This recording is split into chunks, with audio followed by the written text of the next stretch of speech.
Let's start with this. Welcome everyone to Minions of the Zoo, the Friday version. And we're starting this evening with Minions Prospero. Hello. Sora Luna. Good evening. Sanguine Mathghamhain. Good evening, all. And a good friend of the Minions, Dr. Functional. Good evening. And it is a good evening. And Harry is taking the evening off to be an angel, which is what he does.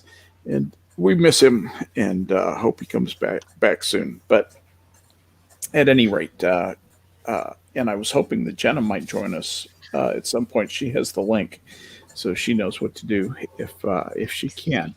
But I hope everybody is doing better than the guy who spent $10,000 of his money to meet a very average-looking redhead in a motel room. What did you call her? Trailer chic? Yeah, Trailer chic. yeah, she's wearing trailer chic fashion. This guy spent $10,000 of his own money to meet that really average-looking young lady. I don't understand the appeal of OnlyFans, other than some men just have a desire to seem to want to worship and lavish gifts on women. It seems to be a fetish. And that's not an unknown phenomenon among men. We've all known men who just, they see a woman, fixate on her, and start buying her shit. Well, and usually they don't object too much to that, by the way.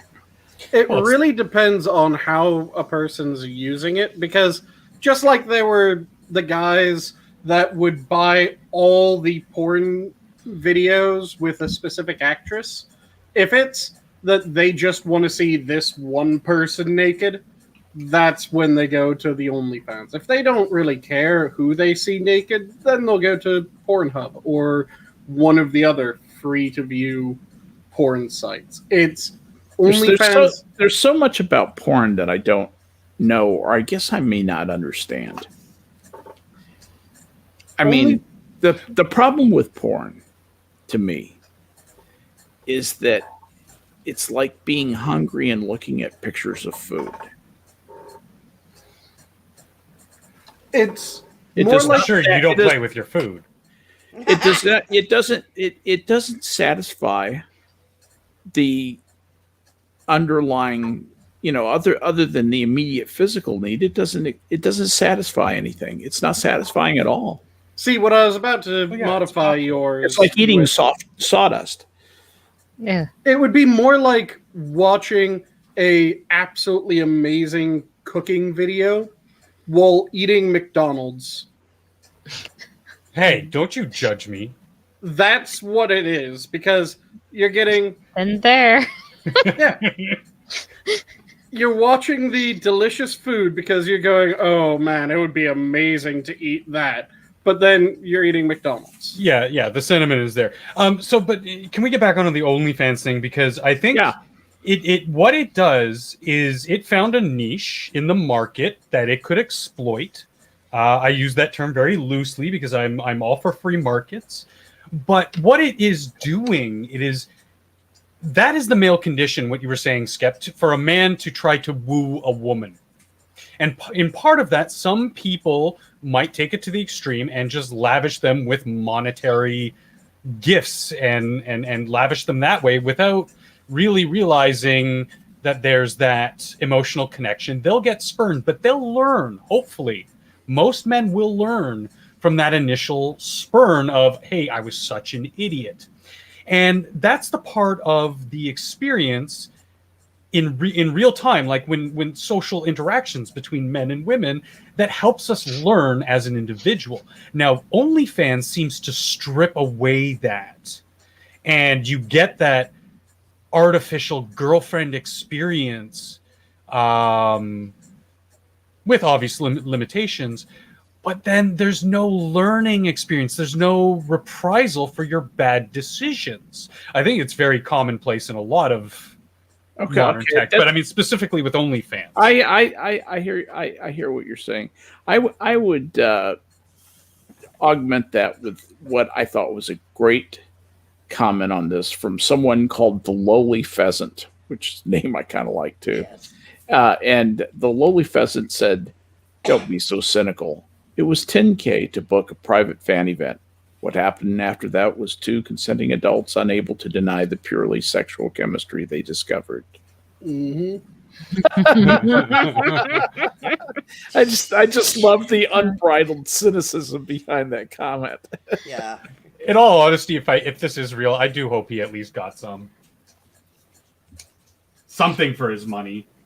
Yeah. We're Probably rooting for you, STD, boo. Chlamydia, maybe. I was gonna Yeah, say. sure. Maybe he was able to get his car keys out when it was done. Oh, Jesus. You know, I mean, just, I don't know. But I don't think he was boldly going where no man had gone before. Let's just put it that no. way. No, I'd say it's Not more with those entrance dead eyes. ramp onto a freeway. It's just Don't barely slip and fall, controlled. buddy. It's barely controlled access. Like, I've never partaken of the industry, but I don't really see a problem with the oldest profession in the world. Oh, I don't either. But $10,000 for a Oh yeah, that's just retarded. yeah. I mean, you're not Has getting this guy never heard of Craigslist? He could probably get a You're date not for getting like 200. Bertolisi, okay? There's just it's not. But you these know. people become like micro celebrities. It's insane.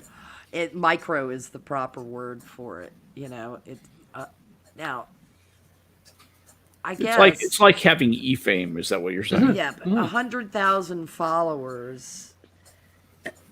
We all fall prey to this, don't we? On social media, how many people are sure. following us and how many likes we get and that kind of stuff. It's a Well, that's it. As long as Baked it into the stays a cake. game, as long as it stays a game, I think it can be A healthy. social. oh, it yeah. doesn't though for most people. I mean, I the agree. cynical They- fucks at Facebook admitted that it was all about egos and serotonin flow. serotonin. Riling you up, yeah. Yeah, that serotonin pop you get with, ooh, somebody agreed with me. Ooh, somebody agreed with me.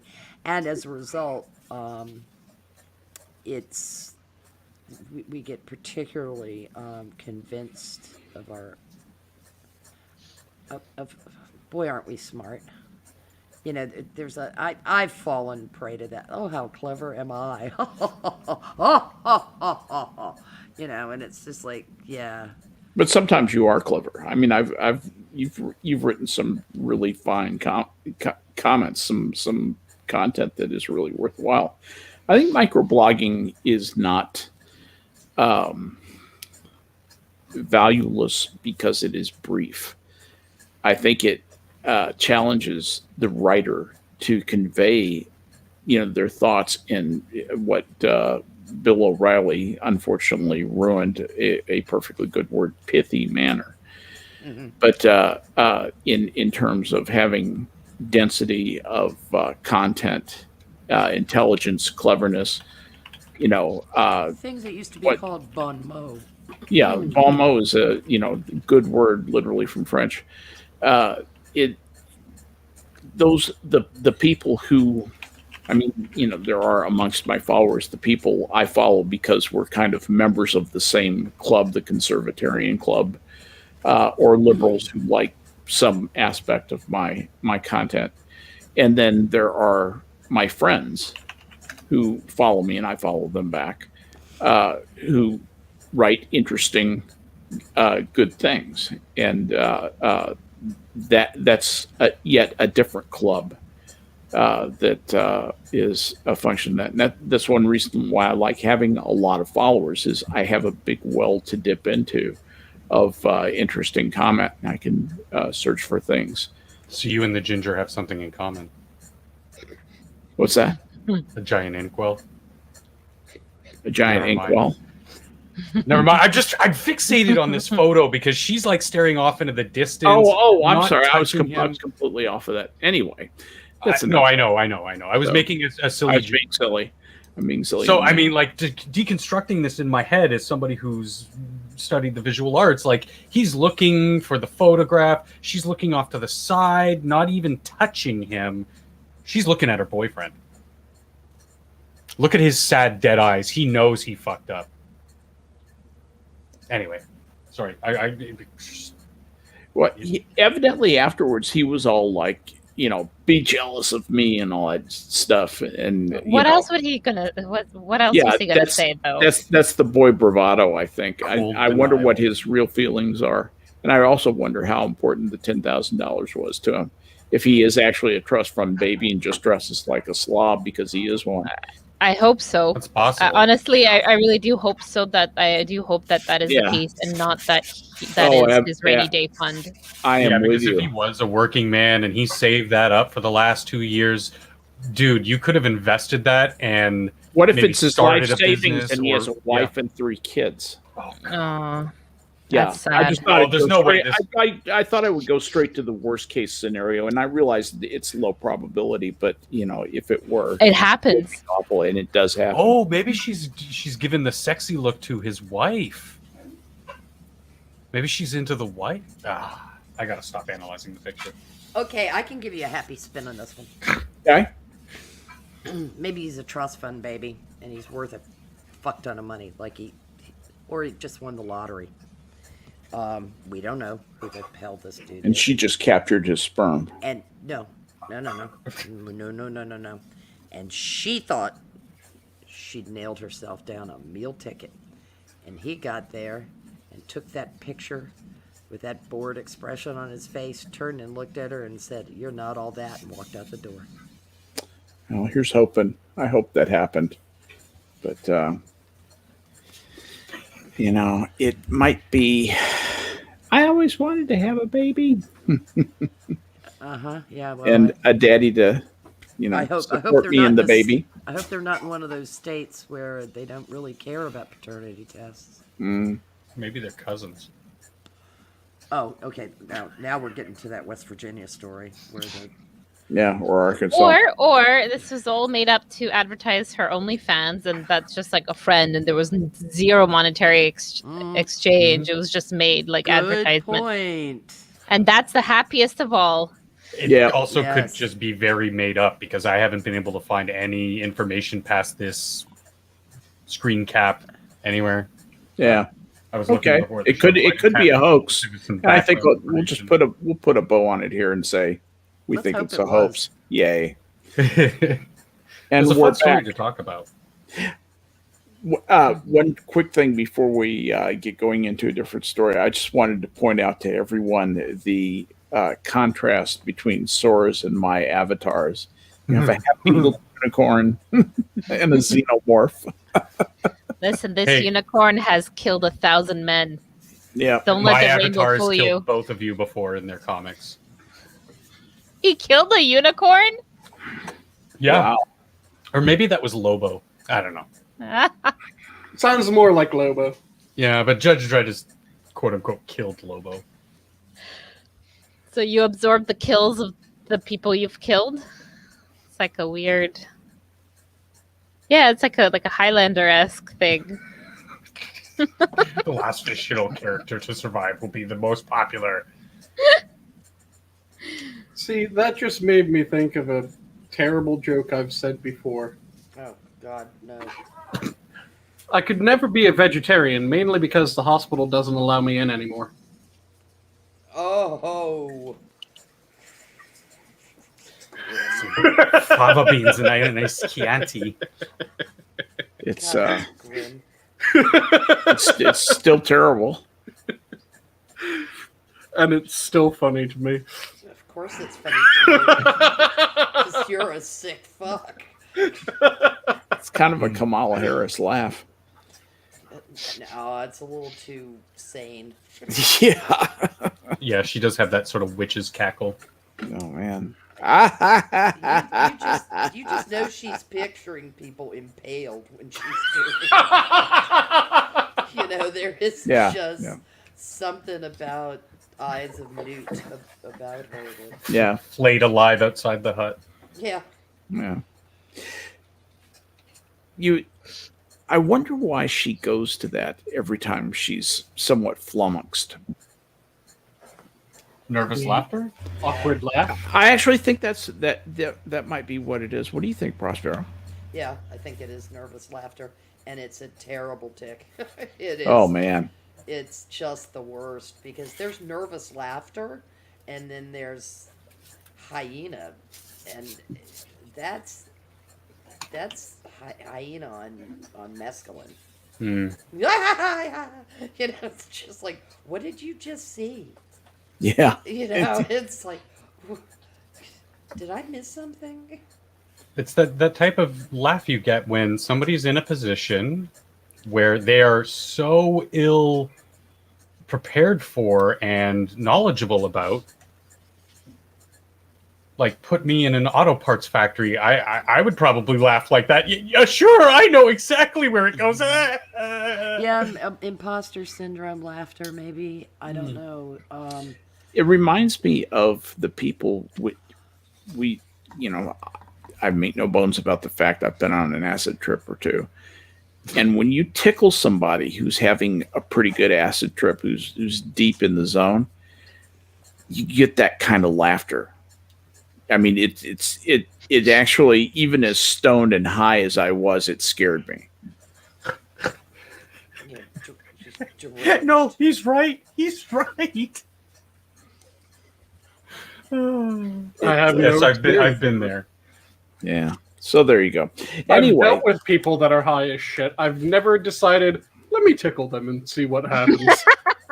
Well, when you're chasing the dragon too, you're not thinking logically, and you frowned upon interrupt in the back of someone an who's in a is all I'm deep saying. trip, like Skep was saying, like it shocks your system.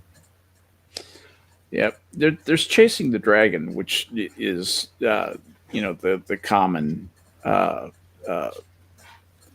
aphorism or whatever it is for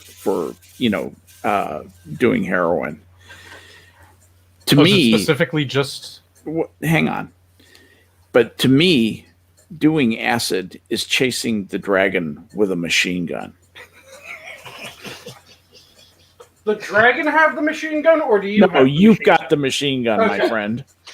The dragon will be scared of you. All I can think of is that awesome meme of the cat with that deranged expression on its face, mouth wide open and pupils blown and eyes wide, going, dude, have you seen the dragon that's in front of the refrigerator? Yeah. You know, it's just, and it's that,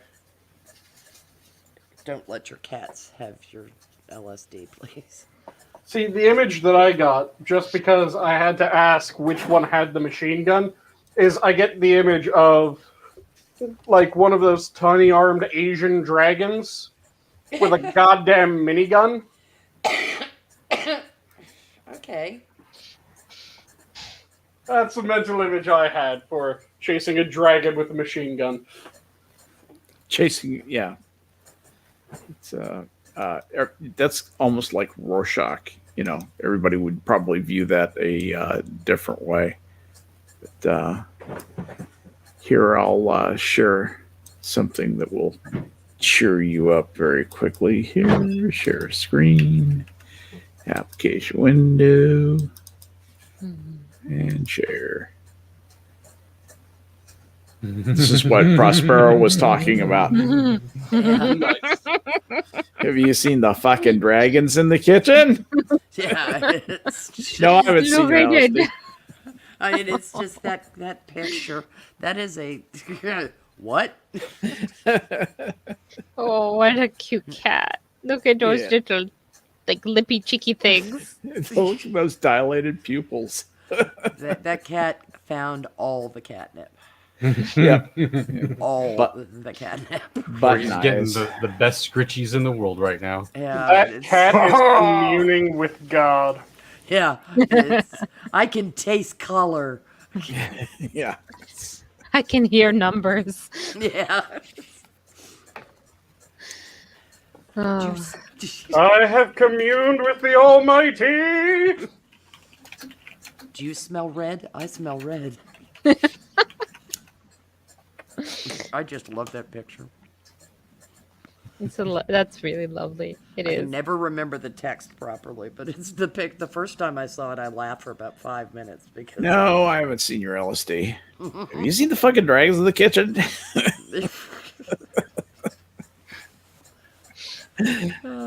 I do love that. That is just great fun. So anyway, I just wanted to share that so everybody could know what Prospero and I were laughing at. It's pretty fun. They're just some memes that have Sure. stuck with me forever. The cat behind the scoped sniper rifle, laying in the snow. Let's see how you like the red dot.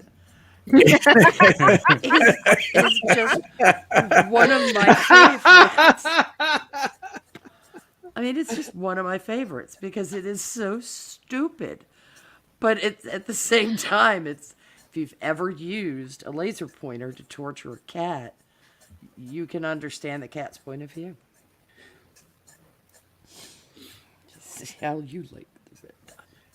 Yeah, that's actually a great meme. I don't remember when that was popular. It seems like it was a couple of years ago, wasn't it? Probably about 2015. About 2015. So it was actually more. Yeah, I think that's probably when I snagged the copy of it because that was just a little stroke of brilliance that somebody had. That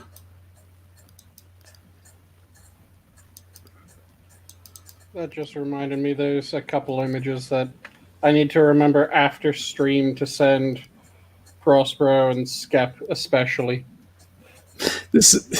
yeah, you got it.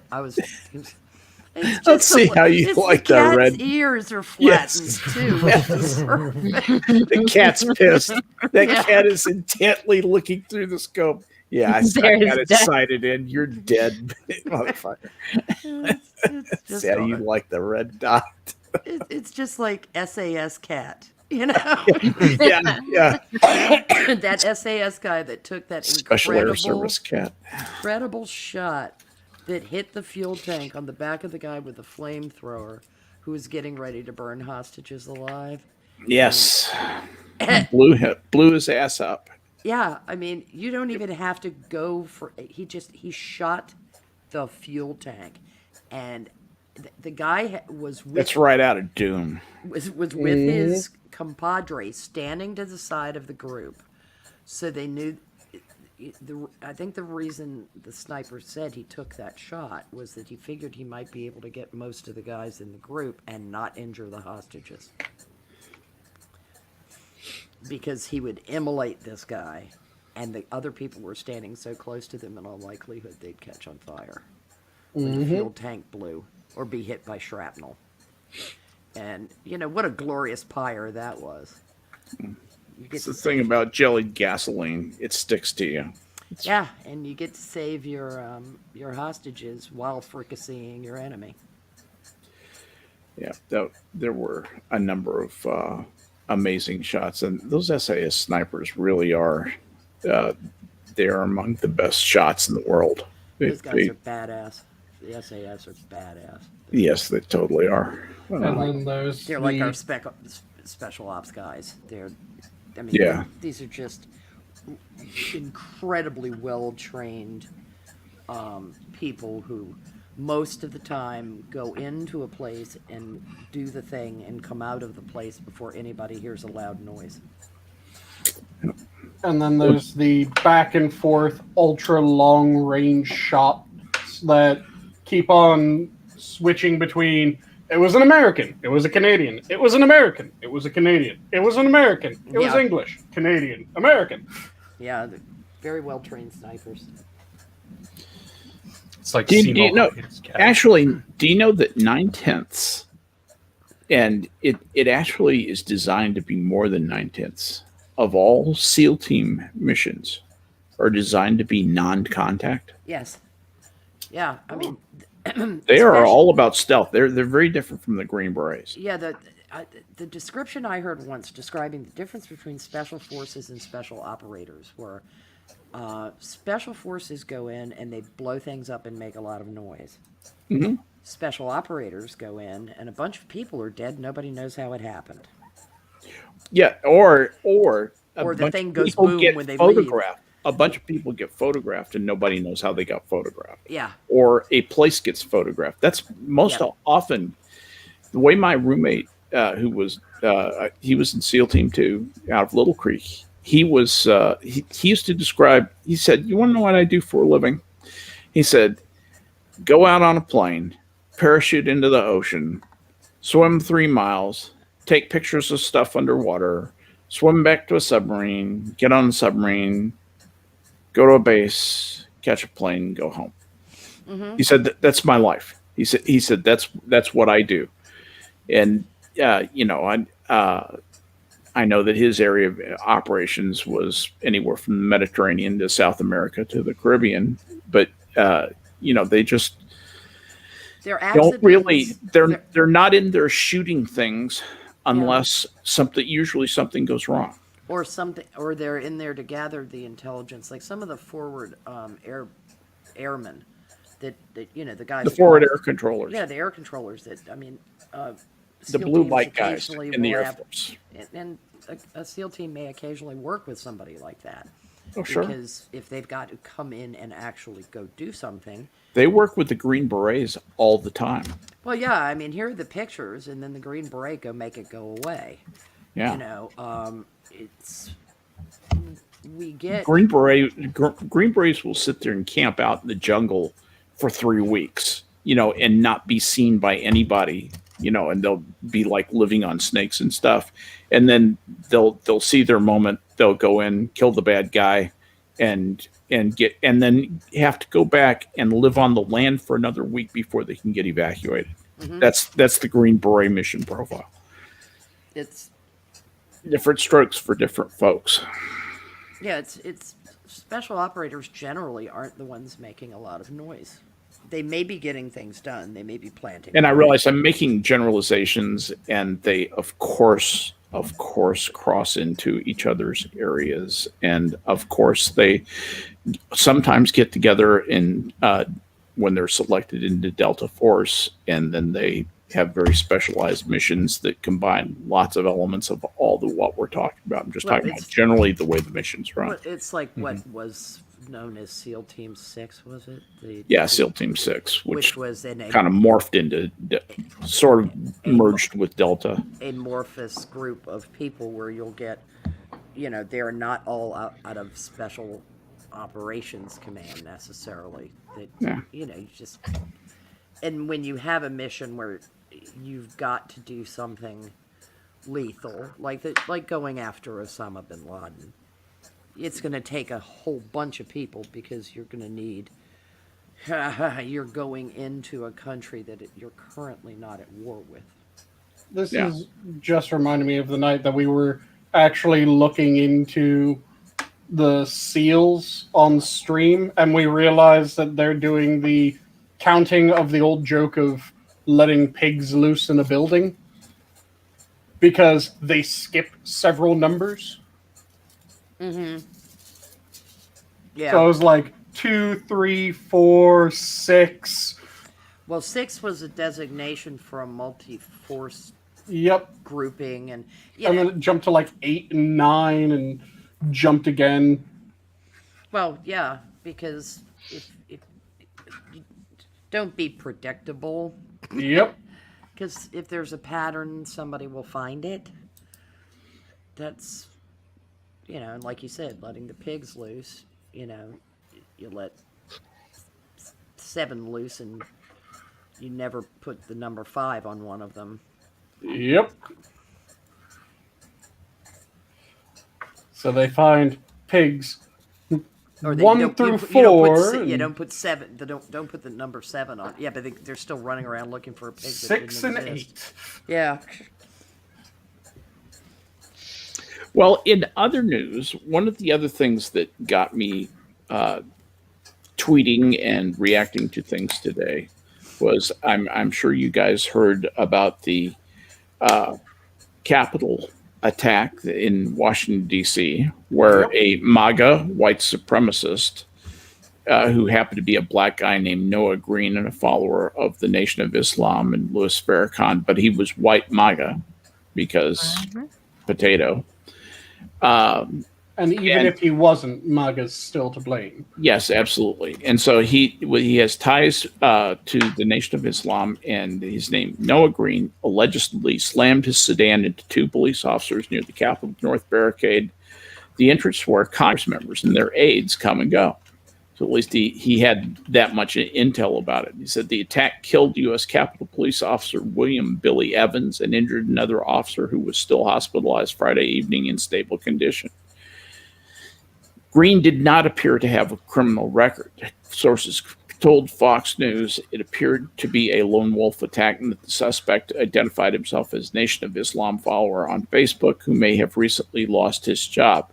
A Facebook profile matching that description has been taken down by the social media giant, but Fox News reviewed a number of posts and images before that happened. Facebook said it was working with law enforcement and had taken down the profile under its dangerous individuals and organizations policy, which he doesn't seem dangerous if he's dead, but okay. Oh, they may have slipped and said organizations, dangerous individuals and organizations. Yes. So anyway, the page included photos and videos of Nation of Islam rallies, and the bio identified Green as a follower of Farrakhan. And a recent profile photo appears to resemble the build and haircut of news camera video showing the suspect being loaded into an ambulance. So the most recent post was a YouTube video of a 2009 Louis Farrakhan speech titled The Crucifixion of Michael Jackson. In it, the Nation of Islam leader said Jesus was not the Messiah and called Christian theology a lie. And here is the... just look up the Fox News article on this, and you can see Noah Green's rambling post, which he says, "Peace, friends, family, enemies, and the like. I wanted to give everyone an update as promised. To be honest, these past few years have been tough, blah, blah, blah, blah, blah." Typical, so forth and so on. But he said, "So I wanted to give a personal testimony for the man who's accomplished such a great mission for the liberation of us under the teachings of the Honorable Elijah Muhammad, brought forth by Allah in the person of Master Fard Muhammad. Since childhood, my faith has always carried me through the toughest of battles, blah, blah, blah, blah, blah, blah, blah," the usual rambling crap. In one post from March 17th, he complained of being unemployed and tough times amid the pandemic, and said his religious beliefs were keeping him going. And he praised Farrakhan, who Fox calls an outspoken anti-Semite, which is absolutely accurate. He praised Farrakhan as Jesus and former Nation of Islam leader Elijah Muhammad as the exalted Christ, quote, end quote. He says, "My faith is one of the only things that has been able to carry me through these times, and my faith is centered on the belief of the Honorable Minister Louis Farrakhan as Jesus, the Messiah, the final divine reminder in our midst." He wrote, "I consider him my spiritual father." Other recent posts included videos of Farrakhan speeches and an image of certificate thanking him for a $1,085 donation to the Nation of Islam. So he was a high school football standout, played for Christopher Newport University in Virginia, where his student athlete profile says the figure he'd most likely meet from history was Malcolm X. A number of relatives, former teammates, did not immediately respond to Fox News for comments. Nobody saw this coming. He was quiet. He always seemed nice, and so forth and so on. So he actually had a degree in finance. He graduated from Christopher Newport University in 2019 with a degree in finance. And he was in the part-time MBA program, I believe at VCU, Prospero. Oh, lovely. Yeah, so that's quite a feather in Virginia Commonwealth University's cap, I guess, right? I'm sure they're proud. Yeah.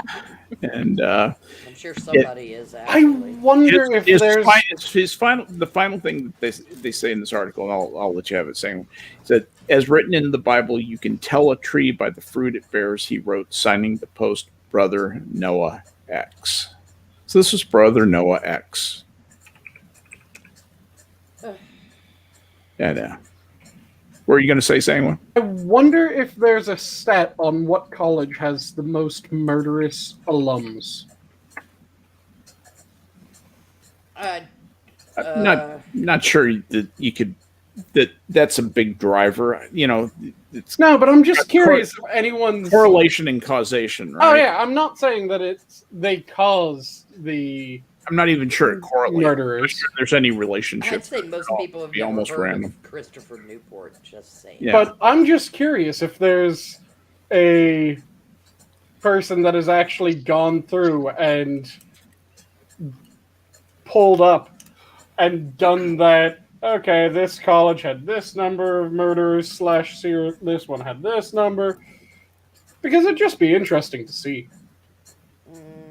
Who was what university was it that was it Virginia Tech where the Yes. where the Korean guy went around shooting With a up? pistol. Yeah, with a pistol. All I've got to say that was an AR-15 he had. he had a pistol. Yeah, that's what I'm saying. It was an automatic AR-15 pistol. Yeah, A weapon of war. Yep, weapon of war. Yeah, an absolute weapon of war. It had a black grip and everything. By the way, a knife is also a weapon of war. Knives are AR-15s. Yeah. There are AR-15 knives, and those knives are automatic. By the way, did you know that? Yeah.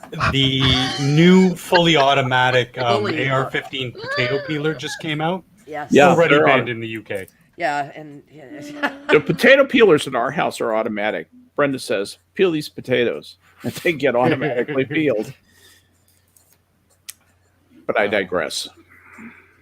Yeah, as impactful as that was, really didn't hear about it until like maybe half an hour before the show.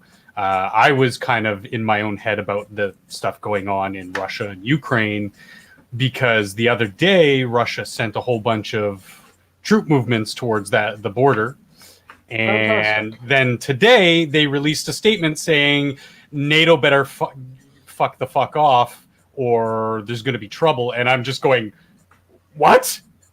Does everybody understand what's going on in Russia and Ukraine? I don't have that great a picture of it, but my sense of it is that, okay, Russia used to be kind of in charge of that area, and there are a lot of native Russians who are different from Ukrainians. Okay, is as different as French people are from Spaniards, are Russians and Ukrainians. So, and Ukrainian is a different language than Russian.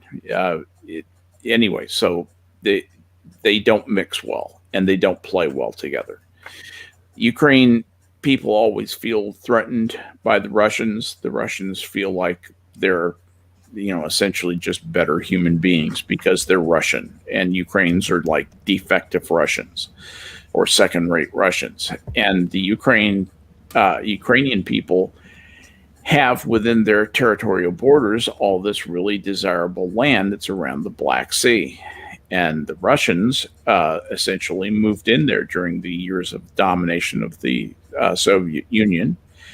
And as a result, there's friction between the Ukrainians who want to retain their territorial integrity and Russians who want a certain part of Ukraine that is between the Black Sea and Russia to essentially leave the Ukraine and join Russia. Is that about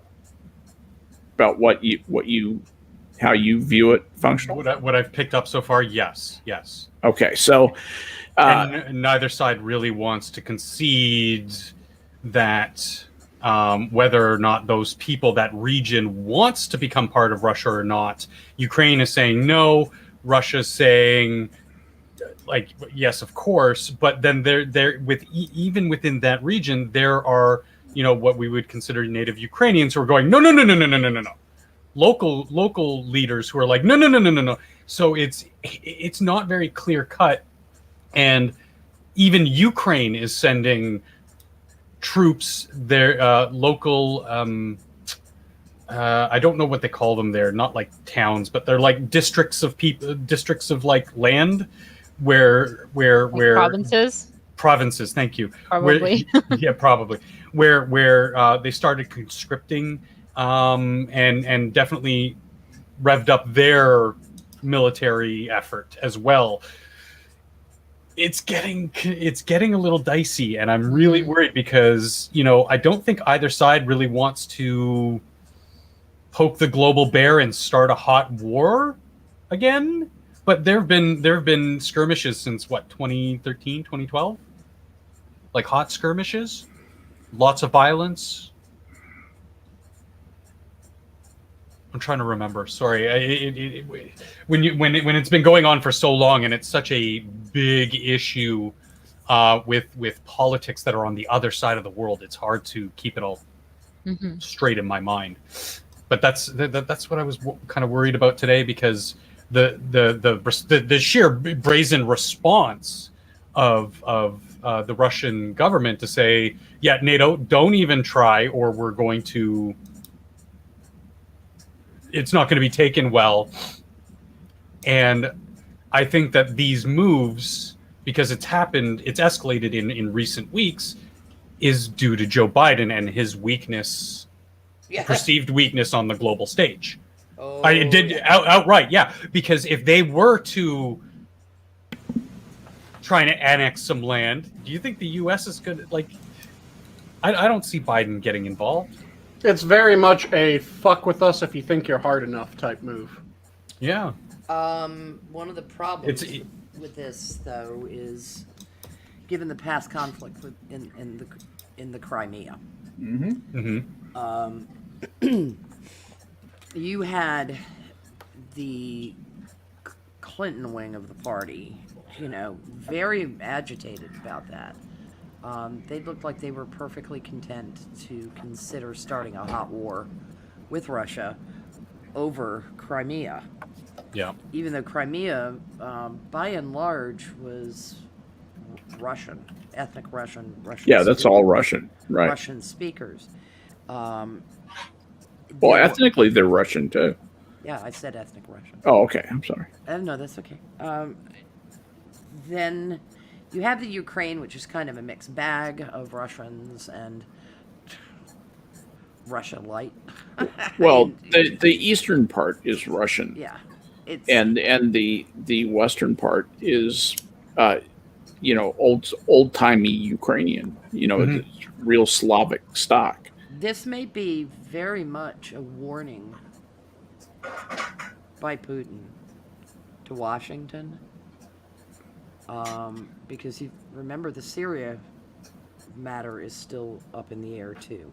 Yep. And Biden's language toward Putin, you know, Jesus fucking Christ, this is why we have diplomats, okay? They have this whole department. What's it called? And yeah, they're not all that good at their job. No, they aren't. They're a bunch of assholes, really. But in the old days, that's why we had diplomats, because you don't say the quiet shit out loud.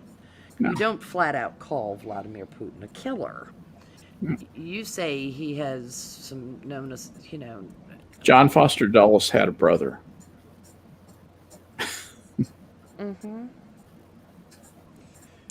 It was the diplomacy of the Allen Dulles State Department. Just Biden saying flat out that Putin is a killer. Putin coming back with a bitch slap about debate me, bro. Yeah. I still love that his response was, fucking debate me, bro. Yeah, I mean, would Eisenhower have done that? Debate Putin or say that even speak to Putin? No. Yeah. No. Exactly. I mean, we've had this peculiar rapprochement. Well, we had a peculiar rapprochement with Russia. Because coming out of the Cold War, look, as long as recognizing that Russia in the hands of a strong man of some kind is kind of going to be the natural order of things, you're not going to democratize Russia the way the West is democratized. Oh no. It's too big, it's too ethnically diverse, it's too problematic. Is it even our business to, though? No, it isn't. Actually, it isn't, because Welcome, Jenna, by the way. Hello, Jenna. Hi. Hello. I mean, now this is my opinion, because I'm a big believer in realpolitik, which is, if it isn't on fire, don't send the fire department. Russia is going to do some sleazy shit, okay? Putin's going to do some sleazy shit. That's the way oligarchs work. Yeah. They sometimes literally kill the competition. Well, look who's in charge of these places. They're gangsters for the most part, Well, yeah, because of the power vacuum that the folding of the USSR created. Yeah, it's an so that's how they operate. It's an oligarchy, and it's how the Russians have always operated. The Russians have always enjoyed killing people. It's You're not wrong. It's a very Slavic, it's also a very Italian solution to getting rid of your enemies. It's just assassinate them. Yeah. Well, the thing of it is, you called back to realpolitik, and realpolitik is, the politics that's based on consideration of the circumstances of the moment.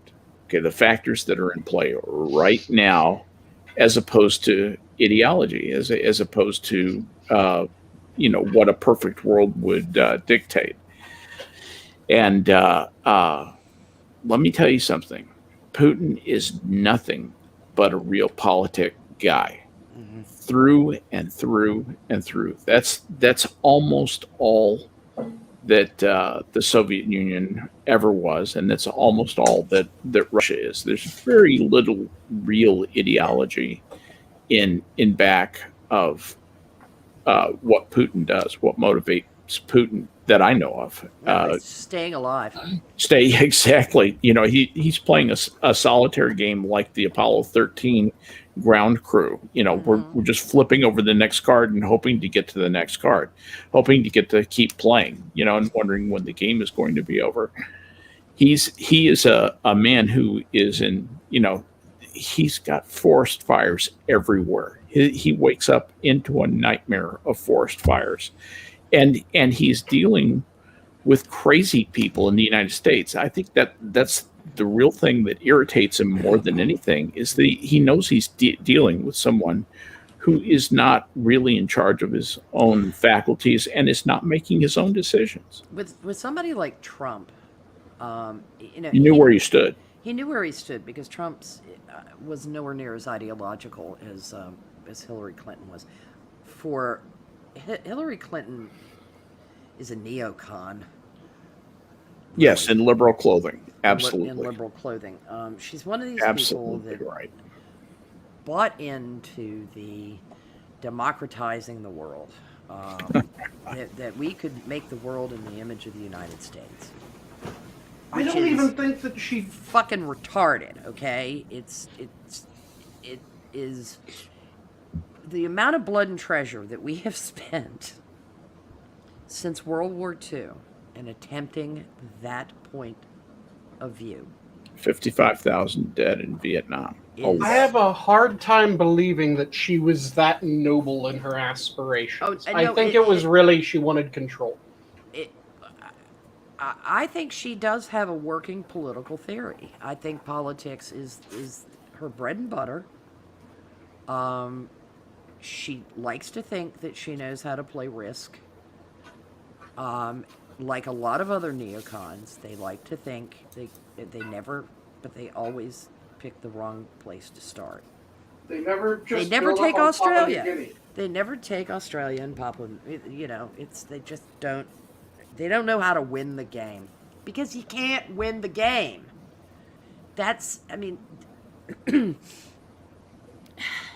You can. It just takes Australasia. No, you have build to up. cheat. You have to cheat at the Kobayashi Maru, okay? And that's kind of what you're up against with this. The world is a horrible place. I'm sorry it's been so upsetting for children to go to college and find out that the world is full of horrible people and horrible things that are going on every single day. And it has been ever thus since man fell out of a tree and stood erect. It is what a Good Friday message this is. Humans are corrupt, and humans in power are inordinately corrupt, and people do shitty things all the time. They've done it throughout history. History's littered with disappointment and that the hero doesn't get the heroine, and everybody rides off to the sunset, to some glorious theme music. And you've got a bunch of fucking idiots now who have come of age in this belief that the fairy tales all have a happy ending. The purpose is to mitigate the misery as much as possible. It's not to make it paradise. There's no paradise on Earth. There's no having that. That's why Mother Goose's stories don't always end happy. It the teaches Brothers children Grimm. Yeah, the Brothers Grimm. Well-named guys, by the way. They wrote Grimm fairy tales. Yeah, they surely did. They wrote the fun ones because nobody liked... Hans Christian Andersen, while beautiful, was too preachy and annoying. So you want the blood, you want the gore, because little kids feed off that. Yeah, well, they also... Hans Christian Andersen wrote that awful, miserable The Fir Tree story, about the Christmas tree that's so happy to be a Christmas tree, and then it realizes it's dead. And then it's put up in the attic to dry out and die. Yeah, it's like the Sixth Sense. And the steady tin soldier. I'm actually dead. Steadfast tin soldier. Yeah. That's a cheery, wonderful love story. Oh, yeah, but did any of these guys have anything on the Greek geographer Strabo, who wrote the story of Rhodopis, who was the girl who had to clean the house for her stepmother and her ugly stepsisters, and eventually married a young lord, and was noticed by a lord and was taken out of her. The Cinderella story. Yeah, it's the Cinderella story, and at the end, she makes the mother watch while she burns the limbs of the sisters off and kills them by burning them, and then burns the mother alive. That's a nice vengeance. That's hardcore. That is. Well, that's Isn't that lovely? That's vengeance that even when the Italian the Grimms did not invent that story; they just adapted it. No, and then it was The collected stories. I can't remember his name. An Italian fairy tale writer did a version of it, and then the Grimms did theirs. Cinderella's been told multiple times. Oh, absolutely. Aphasia, Phaecia, La Fresnay, Circumfuse, the Maltese version, Yijian from China. Yeah, I was just about to say the Chinese version. Tam and Cam also. Yeah, same Well, it's thing. the vengeance of the miserable serf, okay? It's the person who's been done wrong. I like there's another, it's not Cinderella. It's a donkey skin, I think is the name of the story. That's a very similar, sort of 3 days of partying, 3 dresses, you bag yourself a prince. I think it's a lot, that one's a lot more fun. Yeah. Do you know what the Brothers Grimm called it? Jacob and Wilhelm Grimm called it. They didn't call it Cinderella, although that's how it translates. It was Aschenputtel, as in ash being cinders, like the cinders in a fireplace, and Puttel being some sort of diminutive female name. But that's where Cinderella comes from Aschenputtel. I just love that. Little cinder girl. Yeah, I know that The girl with the ashes. Italo Calvino had done a collection of Italian fairy tales, and a lot of them are crossovers. Oh, there are a lot of Italian fairies. To the Grimm. Ba-doom. Yeah. But the I can't remember. Gay or European?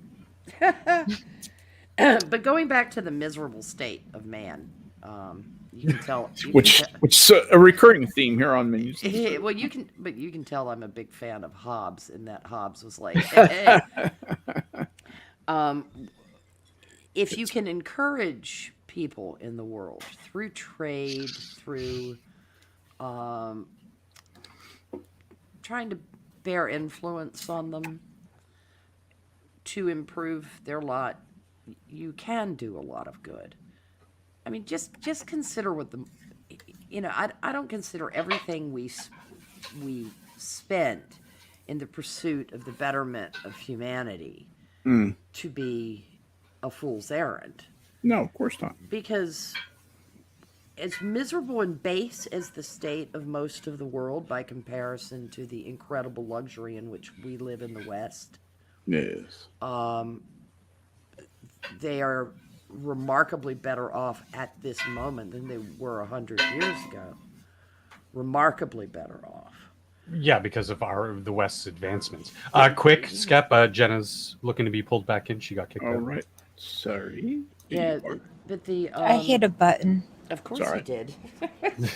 But so it's not. I'm not being hopeless at all. I'm just saying, quit being so damned.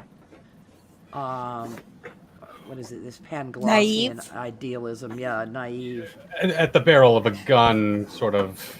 Yeah, and I mean, Be like us now or else. It's not going to work. You were right when you said that a while ago.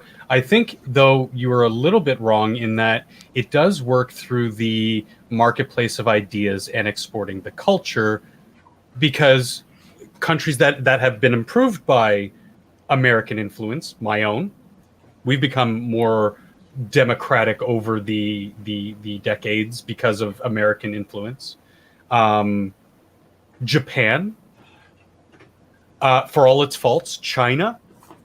However, that's way off the scale. That's way far away from being effective. But you do see remnants of Western culture that try to work behind the scenes to have a better life or to fight for what's right. So I do think that it is that you're right. It's not all for naught. It is actually a net benefit globally from everything from invention to the exporting of ideas, good ideas, I should say.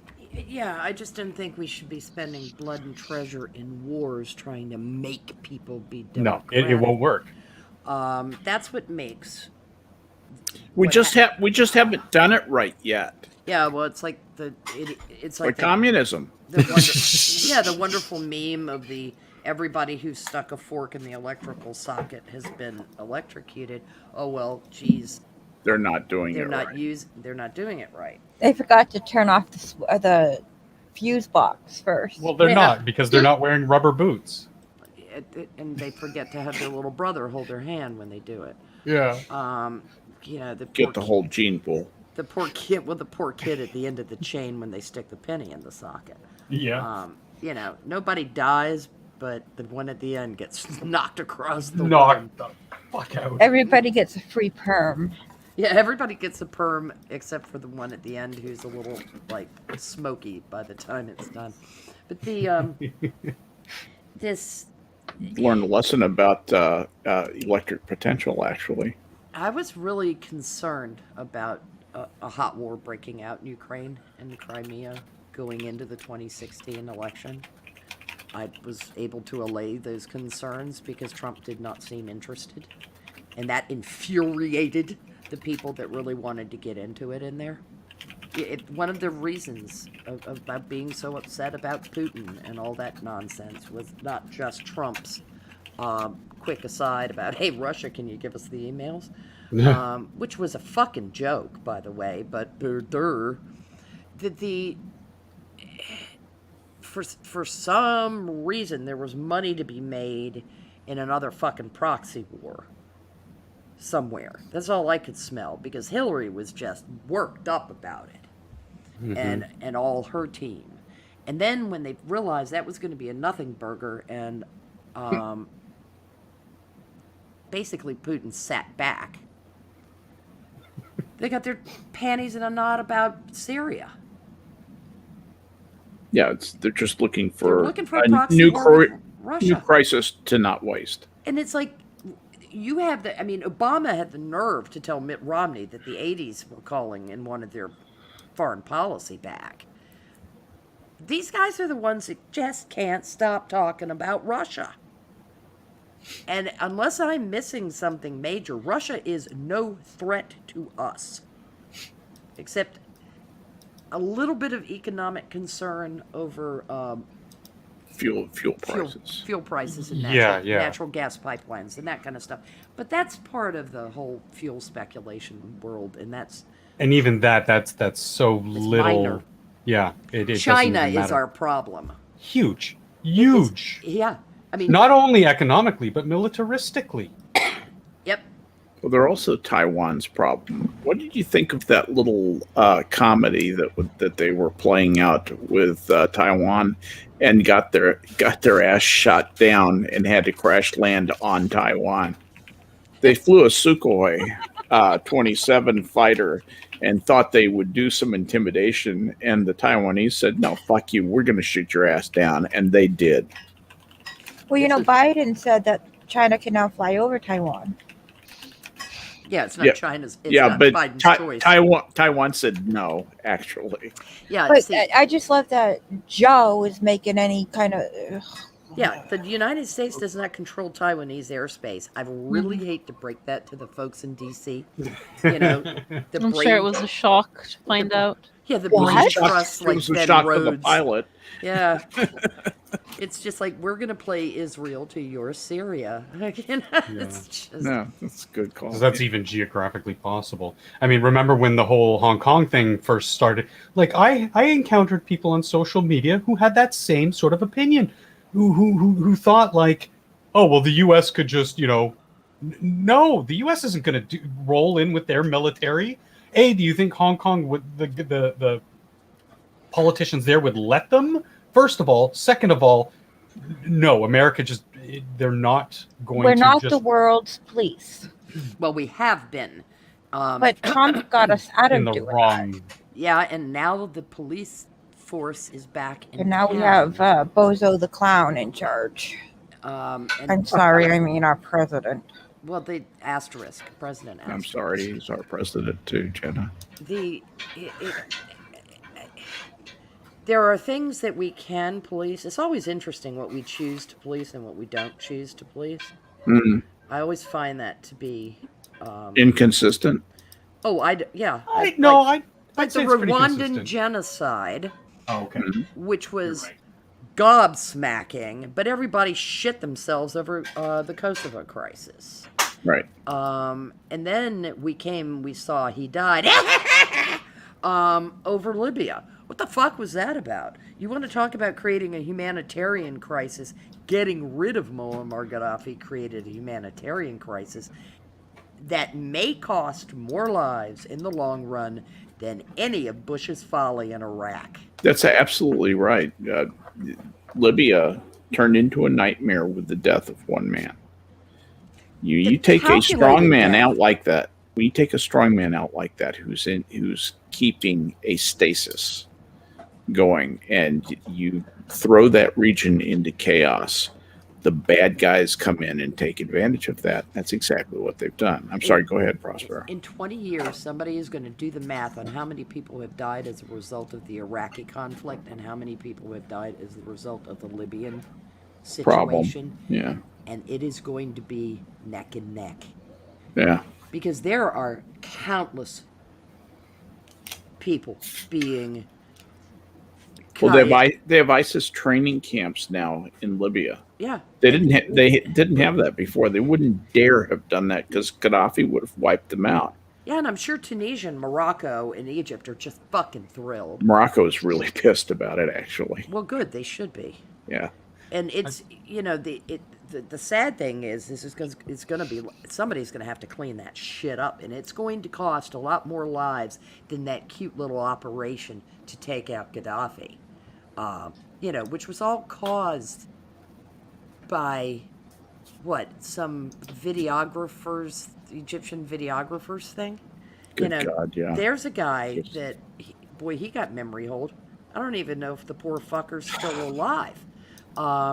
They just found a convenient stooge because that's what murderous motherfuckers Hillary Clinton do. And yes, I called her a murderer because she thought it was fucking hilarious. What does it even matter? In Benghazi. She thought that was fucking hilarious. There are... Oh, that's scary as hell. Beautiful. Watch. Just listen.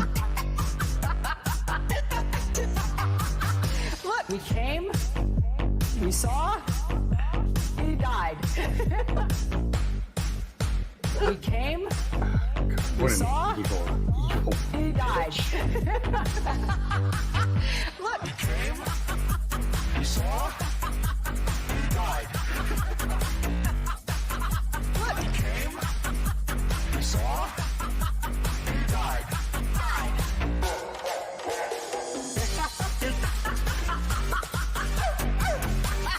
I love that part.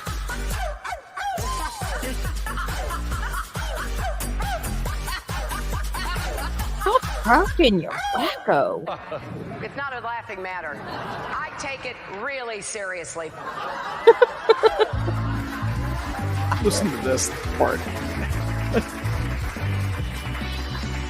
Vote for me because I'm a woman. One of my merits is I'm a woman. All these mothers vote for me because I'm a woman. Yeah. I'm a woman. Vote for me because I'm a woman. One of my merits is I'm a woman. All these mothers vote for me because I'm a woman. Because I'm a woman. A woman running to be the first woman president. I cannot imagine anyone being more of an outsider than the first woman president. Who can be more of an outsider than a woman? I would be rather confused if it was a man running. Hush, saying first woman president. A woman president of the United States of America.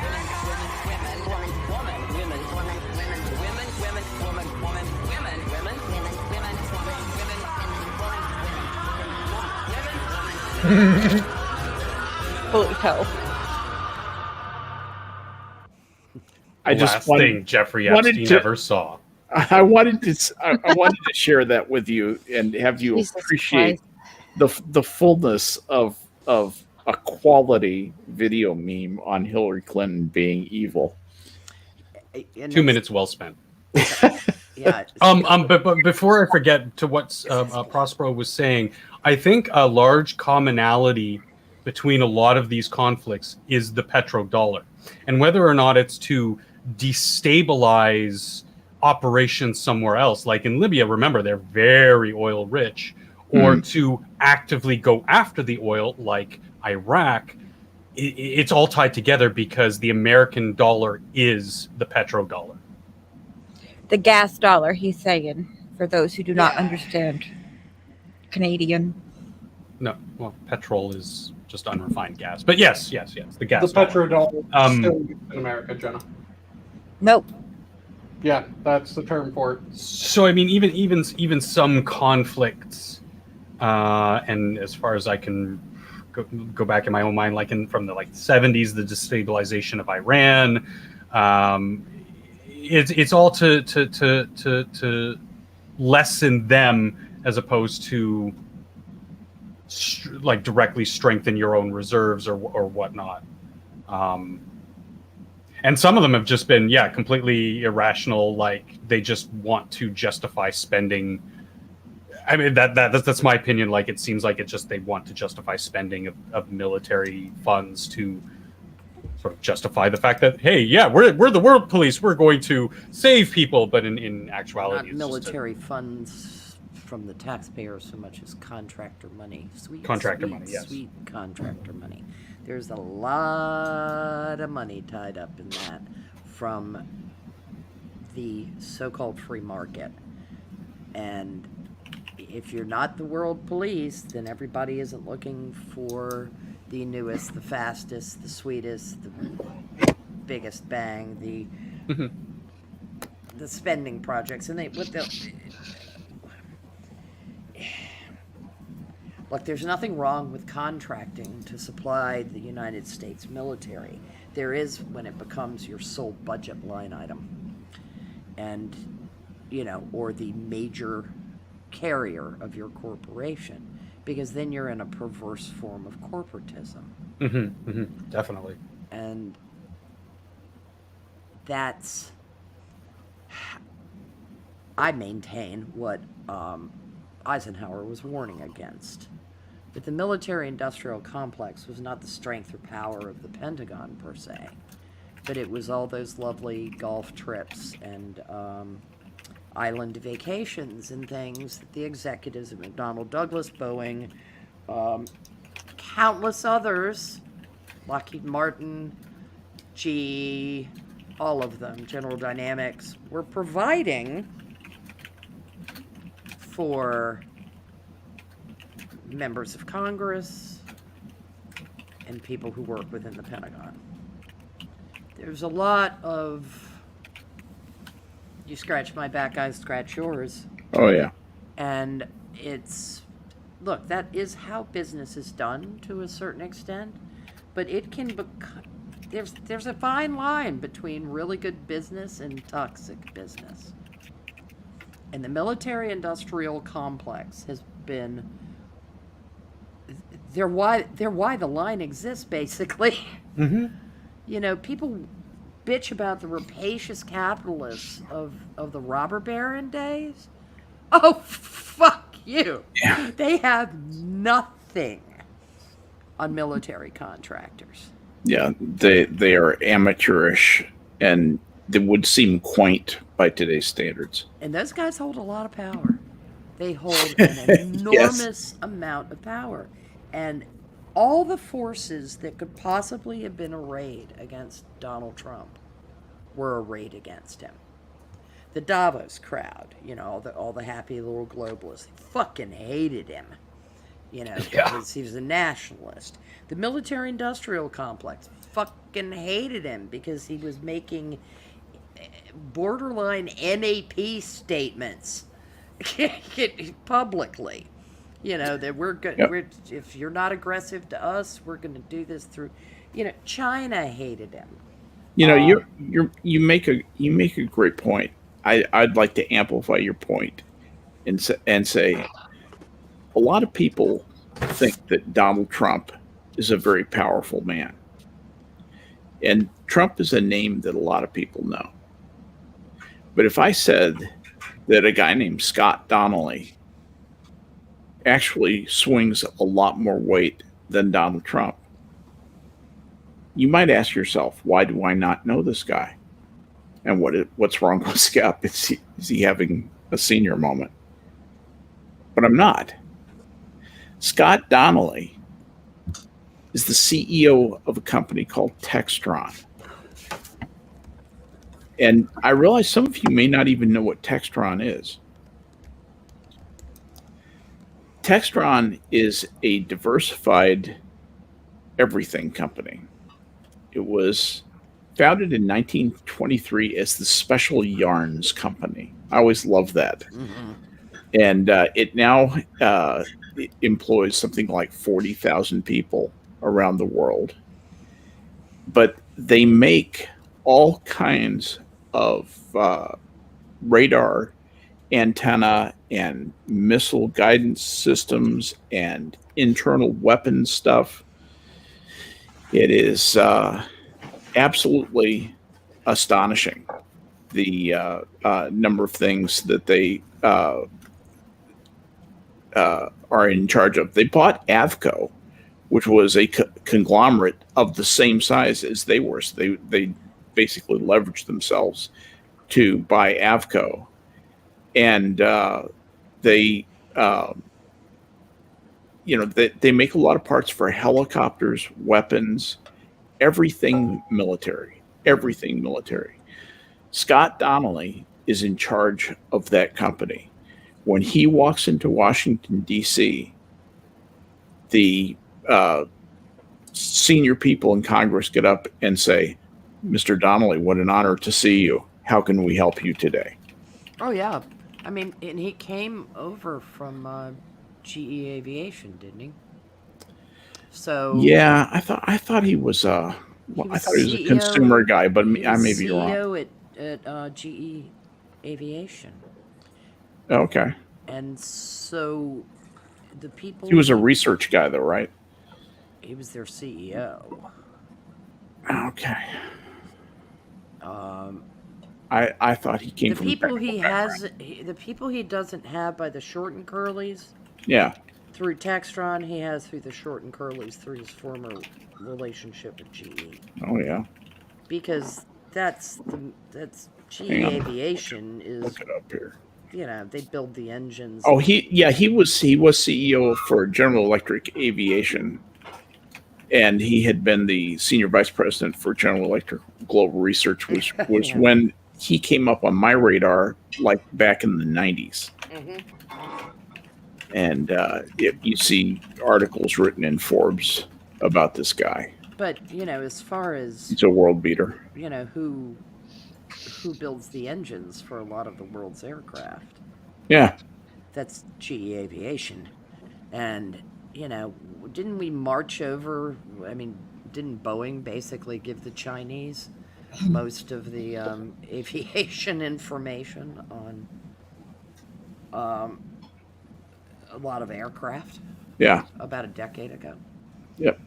Yeah, that makes perfect fucking sense. I lost my shit when I heard that. I was like, why?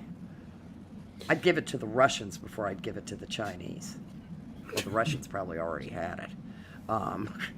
But it's like, well, we want to share with everybody. And it's like, yeah. No, we don't. No, yeah, I mean, there's a side of me that's like, there's a reason that you don't share everything. And it's because when people have 1 billion people to throw at building shit, they can build it faster than you can. Mm-hmm. Now, it doesn't mean that they're very good at doing other things, like flying planes over Taiwan. Or getting an aircraft carrier out to sea. They will never shoot a surface-to-air missile at my plane. God damn it! Yeah. I mean, it's. But Joe Biden said it was okay. Yeah. Yeah, he said that we could control the airspace here. Yeah, sure. Like that didn't make Japan's asshole pucker show. Excuse me. Are you giving away people's airspaces now? You know Yeah. we have crazy fat boy right across the bay here. You know, it's just. Yeah, no, Japan just says, can we buy more F-35, please? Yeah, and all the guys at Okinawa are like, oh shit. Yeah. Yeah, no leave this month. It's just. They're too worried about Guam tipping over. Yeah. Mm-hmm. We need to distribute our troops more evenly. That way the island doesn't tip. Honest to Bunch of morons. They actually need to stop him from making public utterances. Everybody was so worried about Trump's Twitter account. He's gonna start a global conflagration because he said go baby. Trump said some stupid shit on Twitter, and I'd just wait for the rollback or the clarification, you know, and there would be one. I mean, I never envied the press people in the White House when Trump was president, because whatever taking he'd get into at 5 o'clock in the morning when he got up on Twitter, they'd have to iron out over the course of the day. And Have at least 3 Diet Cokes before you tweet, please. Yeah, I mean, I would not have lasted, because I would have looked at him and said, Jesus Christ, Don, please. Just one day? Could you not pick up the phone first thing in the morning? Yeah, but I don't think he had anyone like that around him to say that kind of stuff, which is unfortunate. Yeah, he doesn't like But, people saying things like that to him either. But you look at the dynamic of him on Twitter against someone like Putin. Oh yeah, well, Putin never And the would have people, said, but the people deriding these tweets, they're all wine moms. And Yeah. they don't literally have to be wine moms because Jim Acosta is a fucking wine mom, a Twitter wine mom. that's giving him a And little that's too how much credit. guys. That's how What an guys insult. That's how we wave our peens at each other. Yeah, That's how we talk. And these wine moms never understood it, so they're all freaking out and going, "Oh my God, he's going to start shit with Russia." When it's like, well, no, I think this is probably the most respect these two men have had for each other right now. Kafufi. yeah, and the thing with Biden is, I mean, it's like Putin comes back with "debate me, bruh," and the White House goes, Crickets. Oh fuck, what do we do now? Crickets. And Well, you know, where Trump would have been like, all right, Are we riding tigers? What are we doing? And by the way, Functional, the way that you were expressing their relationship just made me go, what? So is Putin just looking at Twitter going, huh, he's pretty funny. Yeah. Yeah, I have a Right now, feeling, he's looking at his Twitter saying, "I miss him." I have a feeling the reason Trump understood Putin is one thing Trump understands is money. And he's And done quite a bit of business over there, yeah. and understanding Putin's position, that he's dancing on the head of The man and the culture behind the man. with Yeah. the side of the razor blade. That he's on the side. As long as the guys that are making big money in oil and gas in Russia are happy, Keep making that money. Putin gets to be Putin. Mm-hmm. He gets to have a pulse. Yeah, and as long as that stuff isn't, and if he makes the people who are irritating the people with power in Russia go away, he continues to get to be Putin. Mm-hmm. And people don't understand that is how a lot of the world operates. You make your enemies disappear. It's not moral. Nobody's ever accused any of the strong men who've led nations the size 11 time zones of being. They can't. I hate to say this, but they really can't be bothered with morals in every situation. They might in some, but they can't in others. There's the problem right there. 11 time zones should have just done what China did, and no, fuck it, one time zone. Yeah. All of China, one time zone. Yeah, but look At this point, I'm for a global time zone. But people talk about Putin. They're upset about Putin being a murderous son of a bitch. Mm-hmm. Meanwhile, you say Uyghurs, and they go, huh? What? No, they don't go, what? What they do is they do what news station was it? It was one of the big news outlets that was talking about how, I think it might have been even the BBC, was talking about how the Uyghur concentration camps were actually a really good thing because they were re-educating the Uyghurs and they were making sure that they had marketable skills so that when they were finally able to be released from the concentration camps, they'll be able to walk into new jobs without any problem. So really, it's a good thing in the long run. Yeah, especially those with half their organs missing. Yeah. And if you believe that, I have a bridge I'd like to sell you. Yeah, well, that's you know. That was his point, I know. Yeah, the whole peculiar thing about that is this maintenance of fiction that they have to hold on to. Mm-hmm. And it's part of that psychotic TDS we were talking about. Mm-hmm. It's wow. I mean, Well, just part of their larger cognitive dissonance. Yeah, I mean, look, we all function at certain levels of cognitive dissonance. You know, there are a lot of fictions every human tells themselves to make life bearable. Mm-hmm. Because I think our condition would drive us all mad if it didn't, you know, because life is actually kind of hard. What? Yeah, I mean, people were constantly saying, this is adulting, I don't like No. this adulting. And it does, it sucks, and so we do lie to ourselves on the regular. In fact, compared to olden days, we've got it so easy. Oh, I know. Mm-hmm. But, We don't have problems to speak of. Oh, no, we don't. My daughter wants to kill the Easter Bunny. And that's not What did the Easter Bunny do to her? He's going to break into her house, and Landon and Gavin told Taylin all about boiling bunnies on the back stove. I'll be right back, Prospero. Okay.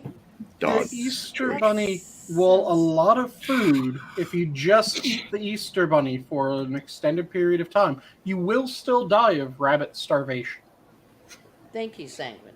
You're welcome. If you didn't tell a rabbit starvation story at least once a month, I would question my sanity. Yeah. I'm more afraid that my 5-year-old wants to kill a bunny. Yeah, I would be too. I am gonna kill Landon and Gavin and Carl. Yeah, it was a pretty crummy thing for them to do.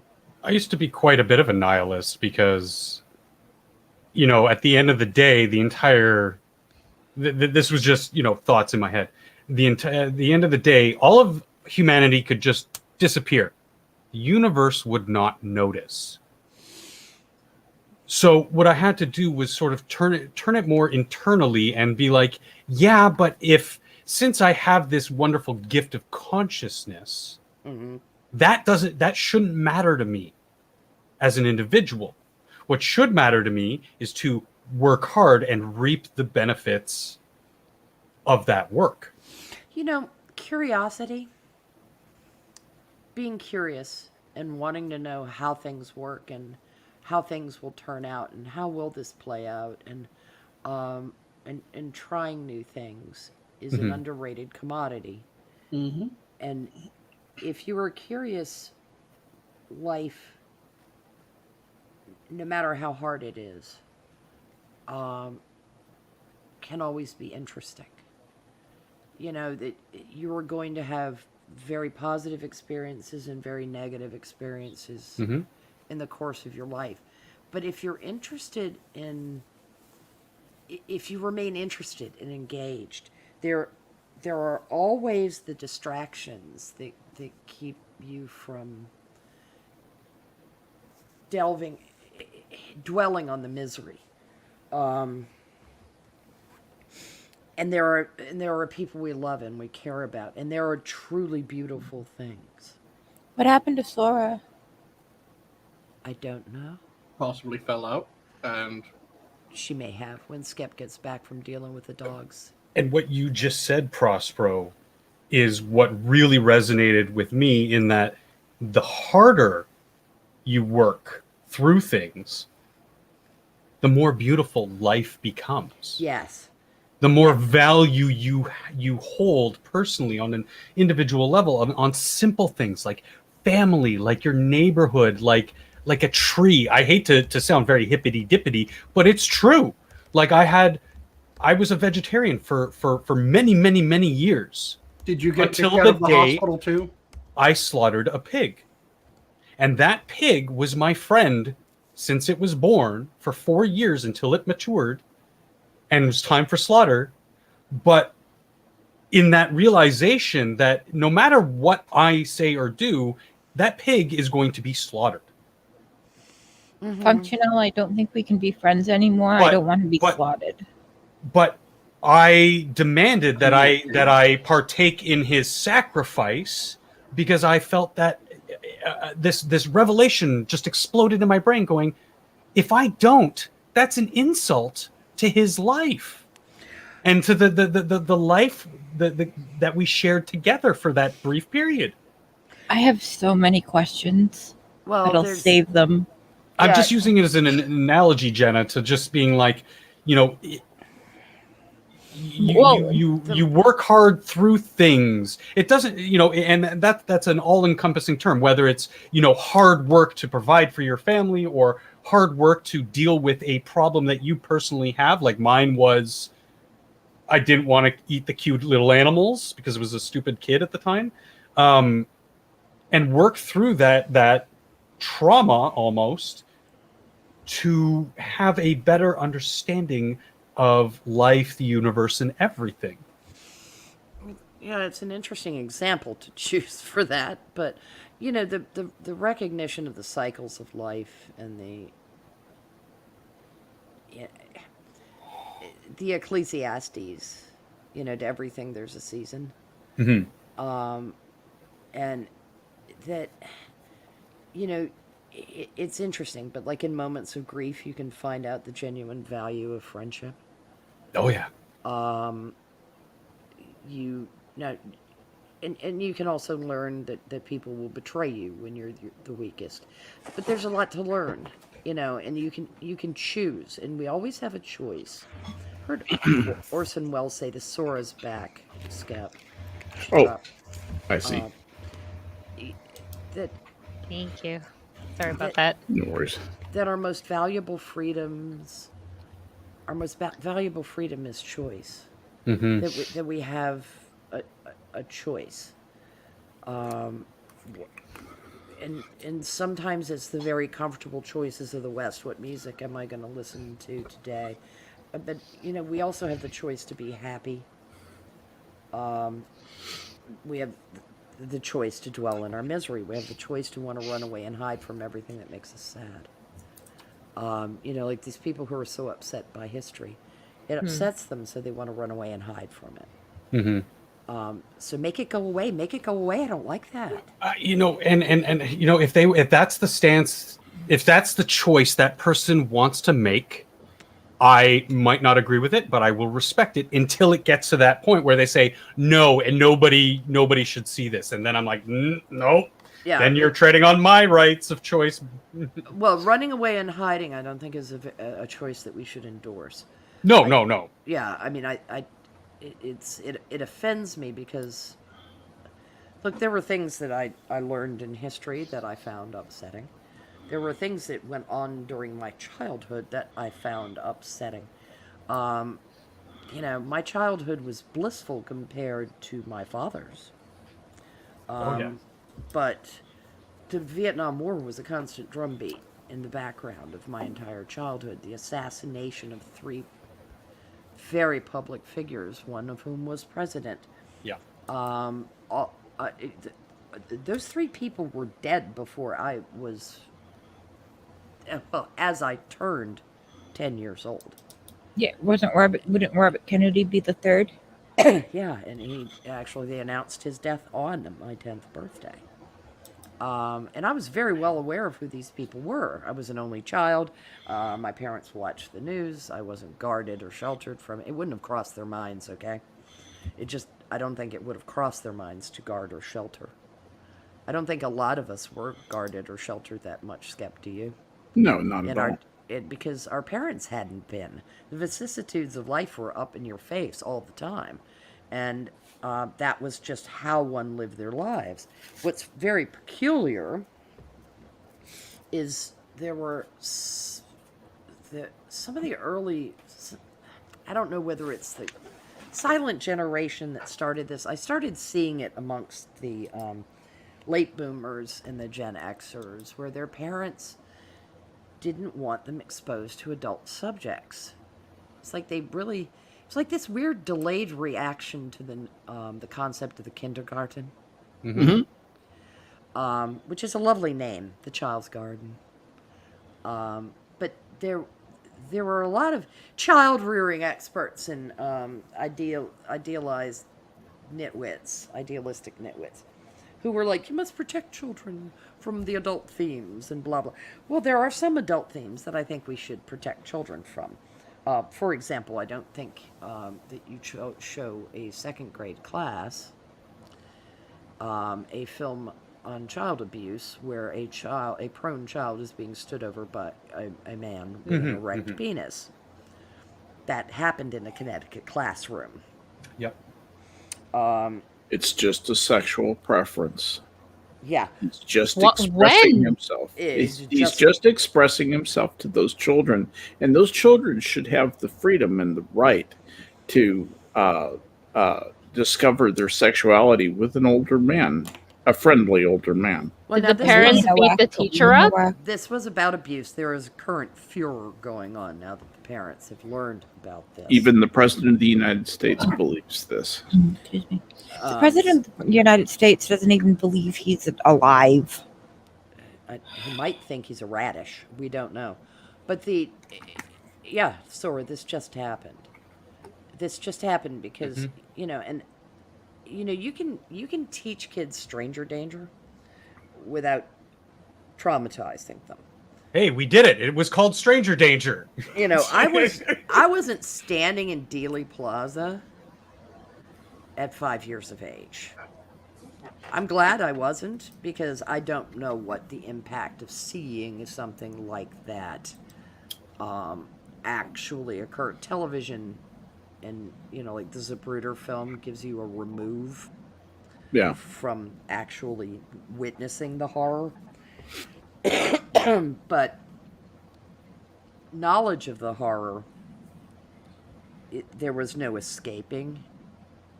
As kids, it's funny because our culture has always been very puritanical about sex. You didn't hear a lot about sex crimes when we were young, Skep. You know, that wasn't talked about a lot. Rape would be, but, you know, there wasn't a lot of detail. There was no detail about rape and sex crimes and homosexuality. Those were, you know, what was homosexuality referred to? The crime that dare not speak its name. Yeah. You know, we simply had a complete different ethos about how we talked about that. There was almost a sort of respect for the subject and the horror that it, you know, put in our souls. The idea of a pedophile, you know, those people, you just took out to the nearest tree and took care of them. Oh yeah, they were done. They didn't. Nobody called the police. They just went away. No. Mm-hmm. Kitty diddlers in Mississippi. There are no recorded trials of kitty diddlers in Mississippi for some incredibly long period of time. But you know that there were. Yeah. And they simply vanished.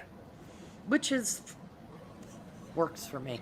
I have no okay. problem with that. Yeah, I mean, it does rack my brain because I do believe in the rule of law and jurisprudence, and everybody gets their day in court. But, you know, sometimes it's just like out of sight, out of mind. Don't care. Yeah, you kind of go Chelsea Handler on it, don't you? Yeah. There's some instance, you know, of course, I do believe in the rule of law when it comes to that, because false accusations are a thing, and a lot of people have died as a result of lynch mobs acting on false accusations. Burn the witch! See, what? Hang the N-word. You Right. know, that's why we have the rule of law, and it separates us from the animals. So I can't say I'm a fan of Hobbes and go, yay, kill the kitty diddlers just on an accusation. Chelsea Handler wants to kill Derek Chauvin On an accusation. Yeah. on an accusation. Well, there's But film. there's video of him shooting him. Yeah, which video? Just walking up and just popping them in the back of the head, yeah. Yeah, which See, video? with his have you AR-15. seen, you know, I mean, AR-15 shoe. His fully See, automatic there's- AR-15. There's something that seems Shoot. like it was done for a while. And Sock. thankfully, it was done when I was growing up by my parents. It used to be that you would give children's sips of sorrow, tastes of tragedy, and hints of horror, and that you would do this gradually. You wouldn't just, here's a murder on film, Mm-hmm, mm-hmm. suck it in, kitty, there it is. No, You you got to would build have, those layers bit by bit, yeah. yeah, you would You don't have traumatize them. the first times that you would encounter it be off-screen deaths, the Bambi's mother, the you're reading a myth or a legend and it reaches the point where it's the death of Hercules due to the poison of the Hydra and Centaur's blood. And you would have these little tastes where it's distant enough, but you'd still be familiar enough with what's going on that it would hit you, but it wouldn't be full force, just pound you in the face. It would just be this little But how much is wake you up. too much?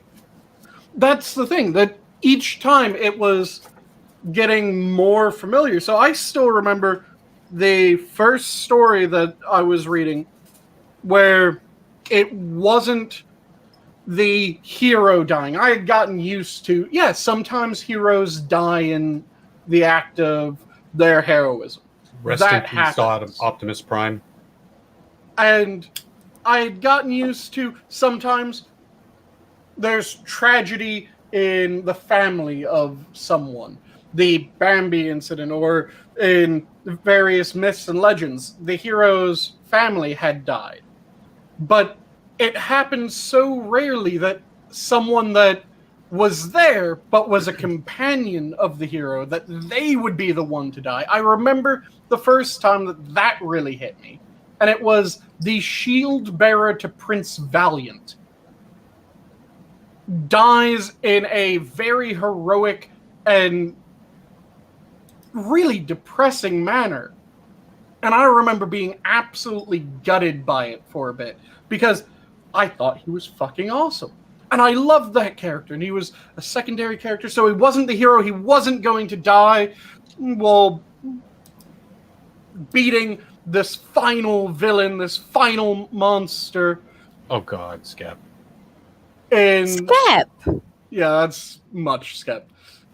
But Sanguine, you're talking about stories, and what's different from that to real life lived experience is because of our evolution through technology and better health and understanding things better, we're living longer and better lives. So children by default have less death around them.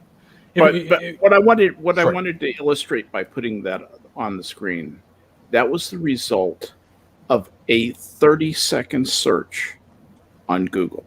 Yep. That any child can do. That information is all available to them, and that information was not available to us. Nope. No. But I still think that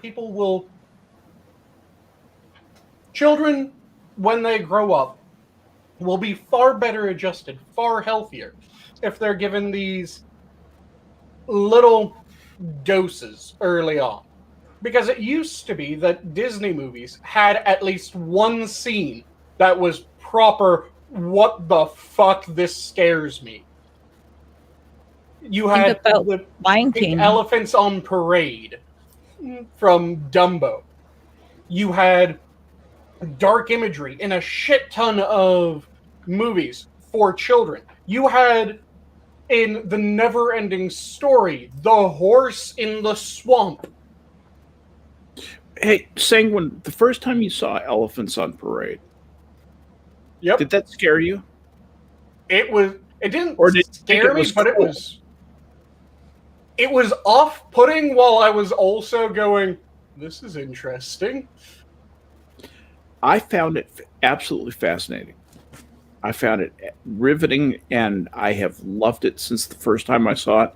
And I remember, I saw it back in the days when you got to see that one time in a theater. Mm-hmm. And so that just, stayed in my brain. And then one day, it was possible to buy the VHS tape of Dumbo and play it anytime I want. I happened to have been, 35 years old when that happened, but it was absolutely amazing and awesome to me that I could have that work of art in my home. Yep. But yeah, I know that a lot of people found it kind of scary, because it was this suddenly, despite how colorful it was, somewhat dark. It had a dark aspect to it. Compare that to what I put on the screen. Yep. To me, there is no comparison between Dumbo and the March of the Elephants and two Christians being beheaded by the religion of peace. Which is what I was saying with you give just tastes. You don't plunge them into the deep end. You don't, okay, today we're going to learn about death. So Thicken their skin a little bit. hey, you know how you have your best friend that you've been going to school with every day? You play at recess? Okay, we're just going to get little Timmy over here. Here's my 9mm. Bang! Okay, now you know about death. You don't... Prospero, it's those little doses of iocane powder. Yeah, You know, it is- sometimes you get kids that witness what Skep showed. Oh, I saw somebody 17 jumped 40 floors. I saw the end result walking downtown. Yep. Yeah. Well, You you know, can't always avoid letting them see the terribleness live. But well, especially if they live in a cave in that country. yep, Right. but you can try to. I view it as almost a bit of inoculation. we're talking about Western culture and the Yeah. culture Well- in which we raise children in the United States. That Well, I'm raising children in the United States that Yeah, but come they from are- that kind of background. they came from that background. They were not born here, and I mean, you can't change what they'd already seen. That you didn't get them as infants. So it's a very, very different scenario, Jenna, in that regard. What your task includes trying to heal them from experiencing that kind of thing when they were so young. Mm-hmm. You know, or You know, at least- their older brothers didn't come back home right. when they went Yeah. out one day. Yeah. Yeah. I mean, That's to Skep's point. You- Like, if a 5-year-old saw what he just linked right now, that's You That's- can't ever keep children completely safe.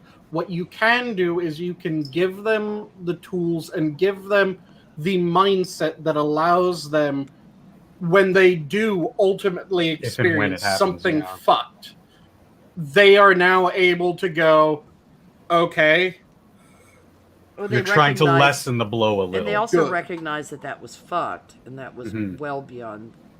yep, Oh, well yeah. beyond normal. Because normal there- experience in the environment that they live in. Because Yeah, there's sorry, they absolutely sorry. no saving someone entirely. It's all about how can you give them the best chance of, if the worst happens, that they're able to take a breath and continue. Or you know, and there's another thing, because I mean the world in which we live is not as full of here. I mean the world we live in is full of death and misery and violence. but it's very sterilized. But the world in the West that we inhabit, you know, that our childhood mortality rate is low.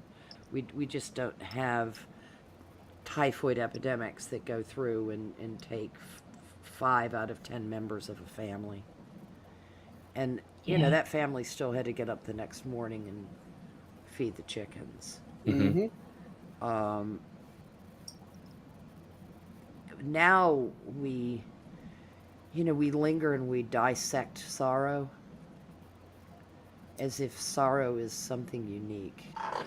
And It's really rather peculiar how married people are to clinging to sorrow and co-opting sorrow. and completely trying to keep someone safe makes it so that they will almost undeniably break. Yeah, they'll be When- traumatized when the rubber actually hits the road. Yeah. When Yeah, you don't Yeah. want you don't want people to become to lack empathy because the pain is so much that they disassociate from their empathy.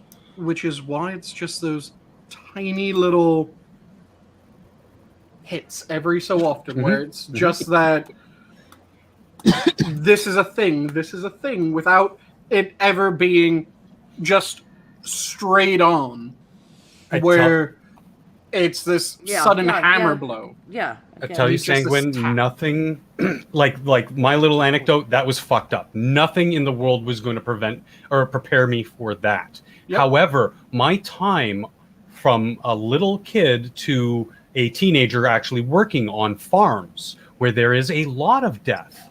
Mm-hmm. of chickens, of animals. Yeah, Yeah, it helped not me humans. understand the condition, and like you're saying, it helped me little doses here and there. Maybe seeing a half-born chick from an egg, which happens a lot, to like maybe seeing a fox run off with or a coyote run off with a chicken. Yeah, And seeing it's those little buildups that sort of, again, wasn't going to inoculate me from seeing such a tragedy, especially with something of my own species, but I understood what was going on, and like you said, which I think is key, is understanding why it was fucked up. Yep, and when you get those little tastes, it builds up that tolerance. It doesn't ever reach a point where you're going, well, oh well, or at least it shouldn't reach a point where you go, well, oh well, when someone close to you dies. But if you have the idea that, yeah, life is something that is temporary, and you And thus has value. kind of come Okay, to you've never terms- buried a child. I said you never reach the point of, oh well. You never Okay. should reach the point of, oh well. I'm saying that it'll always hit, but the difference is whether you get hit by it and you're down and out. There's no getting back up because you're fucking broken now. Or whether Back up. you are able to realize this happened. I'm still alive. I still need to keep going. I had 2 other children at that point. I Yeah. had to. But Keisha still is on my heart every day. Oh yeah, like I said, it'll never reach the point where, or it should never reach the point. Again, should never reach the point because there are people that are hit so hard that they become numb. They have a break from reality. Yeah, they can't realize that. they dissociate. Yeah. Basically, they can't, and it's. I mean, and everybody's of different temperament, and they're people that may have Yep. underlying problems that make them less equipped to contend with it. And there are people who are broken by events and they don't heal, and that's a double tragedy. Yep. And there's really no predicting it. Time helps. It always helps. But sometimes it doesn't help enough to get that person to ever get up off the floor. Yeah. I've seen enough of all kinds of this stuff, unspeakable tragedies, that tore families apart, and some of them seem to, actually be able to bounce back within, even as little as a year or so. One family I knew, this is the family who lost a young Marine in Lebanon in the barracks bombing in the 80s. They were not okay to even talk about it for 10 years. Yeah. And even in 10 years, it was still a subject that, it was a family we knew extremely well. This was my mom's best friend, and, very close friends with every member of this family. Very, very difficult to approach that time. And they, for years around the time of Billy's birthday, they would not associate with other people. They effectively just shut themselves away. Yeah. I mean, it was something that just they almost didn't come back. They took a really long time to come back. And then other people still, that it simply changes them permanently. It's like almost the difference in material science of an elastic deformation and a plastic deformation. Plastic deformation is when you bend something and it doesn't bend back, it stays bent. Elastic deformation is when you bend it and it snaps back. and people snap back or don't snap back, but at different rates. And Yep. it's a function of a lot of things. But we've kind of come to the part of the show where we send it around the horn, and 2 hours just like that. And I we sucked the oxygen out of the room. no, well, I Sometimes stuff has to get real. yeah, this has been a fun stream. I've enjoyed it thoroughly, and but we're going to send it around the room, and we will start with let's start with Jenna, because I always start with Jenna. I'm going to say, to check your logic, I remember the building's fallen without even having to look at it for 9/11. So, yes, a 6-year-old would remember seeing that. Very definitely, well said, and good on you for remembering that. Functional. Oh, that's me. Yes, it is.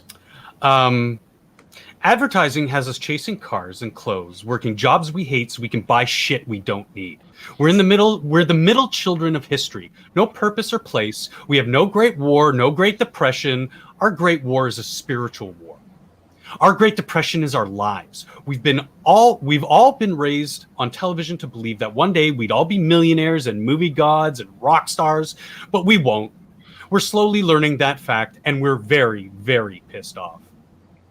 Who wrote that? Chuck Palahniuk from Fight Club.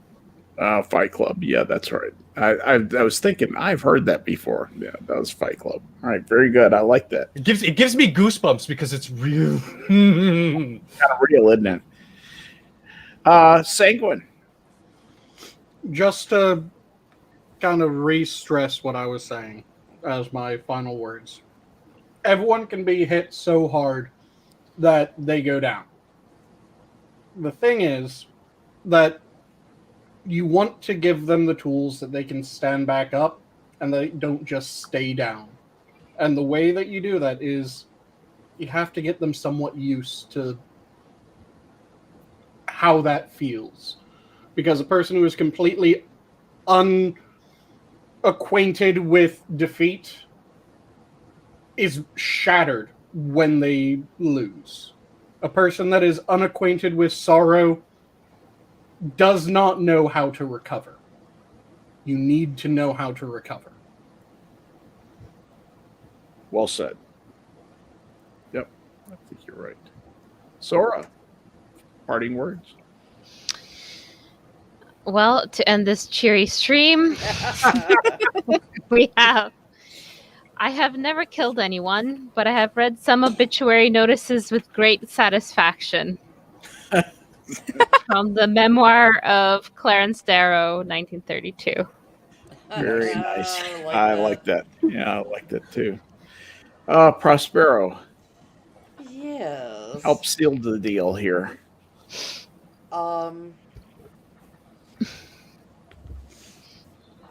Be grateful for what you have. There are a lot of people in the world who would think that you live the life of a pasha. Mm-hmm. They'd be gobsmacked. And stop peering over the fence at what other people have. Make the most of what you have. Mm-hmm. Good. That's an excellent thought.